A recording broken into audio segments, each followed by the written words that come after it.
everybody, welcome to General Hospital MV, my GA chapter show, coming at you on a Monday night / Tuesday morning. This past weekend I was spending a lot of time with family and friends, taking in the holiday spirit.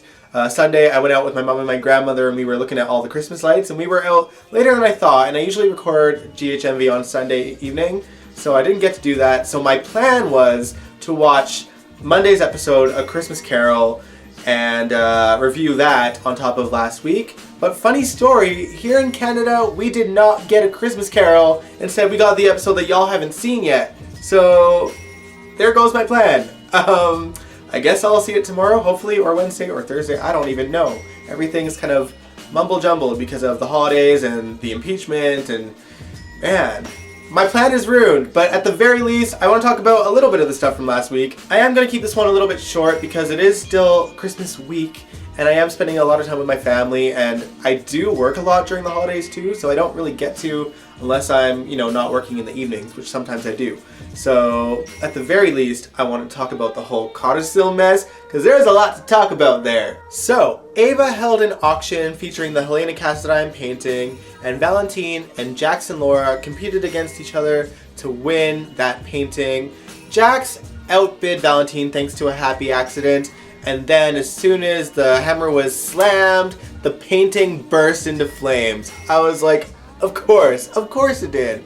Obviously this was Ava putting on a show, but Valentine was pretty happy and I wanted to punch him in his smug freaking face. I cannot stand that guy. Oh, I love that he thinks he's winning though, because clearly he's gonna lose in some way. I just need it to happen ASAP, but I've been talking about this for years now, I feel. Anyway, Ava knew that after the painting burst into flames that Nicholas would show his face, which he did, predictable even in death.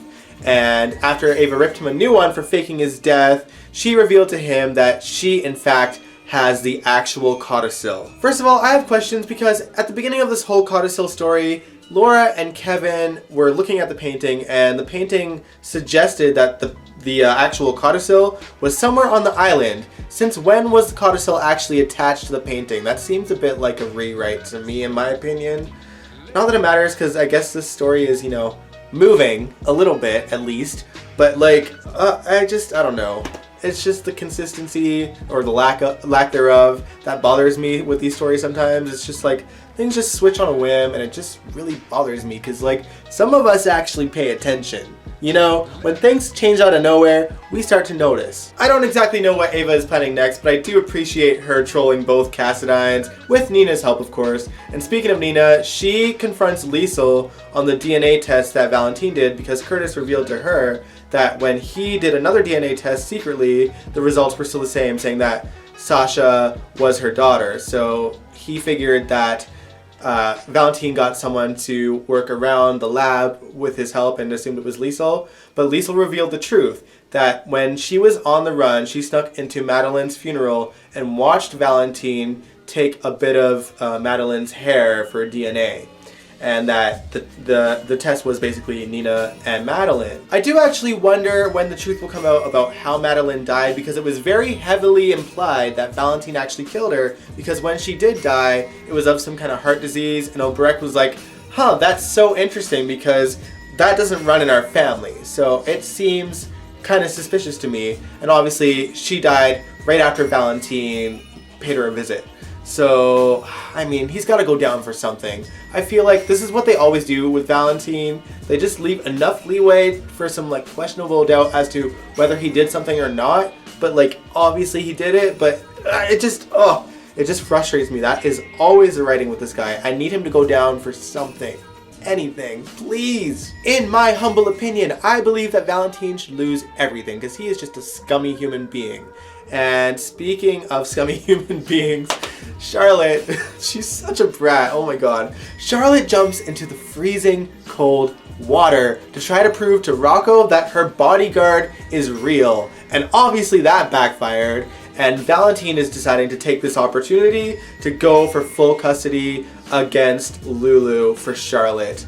And that just makes me so mad because he blames Lulu for her getting kidnapped by Cassandra, which is his enemy. It's wild. He feels like he can truly do no wrong. He is that delusional. Nothing that happens is ever his fault, even when it actually is.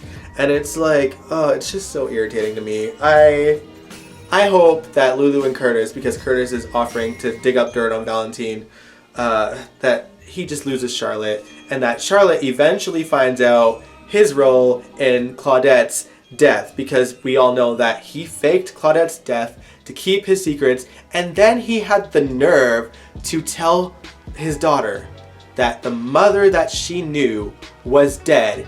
He traumatized that poor little girl and lied to her face just to keep his dirty little secrets. He does not deserve to be anyone's father. No one, especially that poor little girl. I may not like that little girl. I think she's a brat.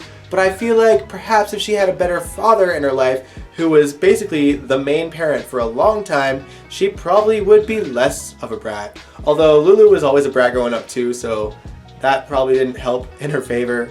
But man, like, it's just, oh, I need someone to find Claudette and get this over with. He needs to lose everything. If y'all agree or disagree, let me know in the comments below. I'd like to talk about it. Elsewhere in Port Charles, Franco finally wakes up, and he is in fact Franco again. I never thought I'd be so happy to see Franco again. Oh my god, what a relief that I never have to hear that awful accent that he was putting on as Drew.